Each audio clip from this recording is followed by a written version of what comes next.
I'm gonna introduce you here, Miss Bauer. I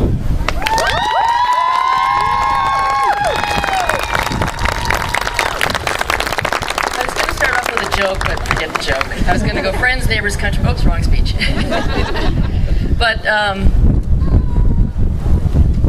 to be part of this, especially the 10th anniversary, is there's just no words to describe it, because about a year ago, in January, I discovered a lump under my arm, and it was significant enough that after a shower, I saw it in the mirror. I physically saw it. I didn't feel it, I saw it, and it's like, where the heck did that come from? It just kind of knocks you on your tail, and you're instantly seized with terror. And then I go, oh no, that's nothing. I'm just, fighting a cold or something. It's a swollen lymph node. So I asked my daughter, who was studying to be a nurse practitioner, I said, so when do you worry if it's a swollen lymph node just for an infection, or if it's something you should worry about and check out? She goes, you probably should get that checked out. Well, anybody that knows me, January, I'm in the midst of robotics season, and I pushed it off. Later on, when things quieted down, it started to hurt. And that's when I said, all right, I need to go get this checked out. Well, things got a little hectic with the robotics team, and they ended up going to championship while I was going through testing. It's all kind of a whirlwind, and you don't think straight at the time. But I was very thankful for the excellent, caring staff at the Dean Greenwald Center. They feel now like family to me. When I could barely think straight, I totally relied on Dr. Hake and Deb, and the other Deb said she was in the crowd here someplace. Well, there she is. I just totally relied on them to lead me through this journey and to take me down the right path. And when I heard the diagnosis, I had him repeat it because I wanted to be sure to make sure I understood it, because you don't think straight. And the word melanoma didn't scare me nearly as much as the word metastatic, knowing that it had spread, knowing that it was spreading someplace and they didn't even know where it originated. That, quite frankly, scared the hell out of me.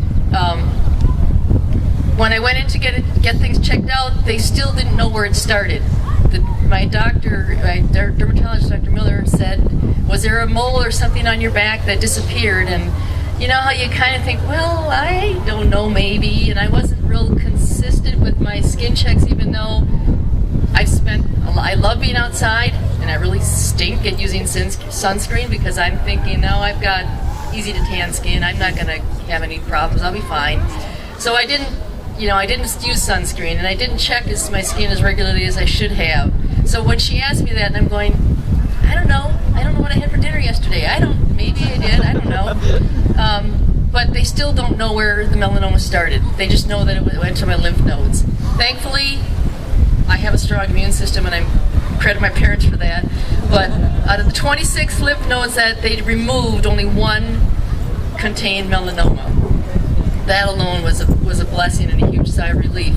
But then, if you look up melanoma, and I refused to research it before I went through and had everything, because I didn't want to be any more scared than I already was. I know my kids did. I could tell by the looks on their faces, especially the blonde one there. I know he looked it up. I couldn't. And after things were done and I looked it up, it's like, crap, this is frightening stuff. Because it's very aggressive, and it spreads, and it attacks everything, and you don't know where it's going to be. So when Dr. Hake said, you can do this trial, or you can come back every 3 months and we can keep checking, I didn't want to take the chance that it might not be contained by my immune system again. So Dr. Hake quite literally told me, you will die from this disease. The fact that I was able to get on this clinical trial through funds raised by this walk has saved my life. Because without this, I wouldn't have a hope of surviving to see that little one right there. Because I found out that he was coming after I was diagnosed, before I knew the extent of the disease. I wouldn't have had a hope to see him, or this little guy right here. I wouldn't have had a hope to see them grow to be teenagers. And through this treatment, through this trial, through the excellent care that the staff, and I can't tell you enough what the staff there means to me. If you read the story that I wrote, it's truly like I have another opportunity to visit my friends when I go in for treatment, because this Deb the nurses that are there, they're incredibly amazing. Dr. Haig is fantastic, even though he jokes with me and says, they can scan you 15 years out from you, you're going to glow in the dark by that time. I don't care. If I'm glowing, I'm alive. I don't care. So everybody that's come and everybody that's helped this walk raise money, I can't thank you enough. My robotics team surprised me, formed a team. I've got a friend over here from boot camp, from the Beat Cancer boot camp. This is another thing through Pro Health that is physically and mentally, that's why I do it, is for the for the mental strength, and that's again offered through Pro Health. My friends that have helped me through this journey, the friend there that brought glow sticks to my first scans, the one that would give me dinner after every treatment, my family, my support system is incredible. But without this trial, without this breaking research, I just wouldn't have a chance. So I thank all of you from the bottom of my heart.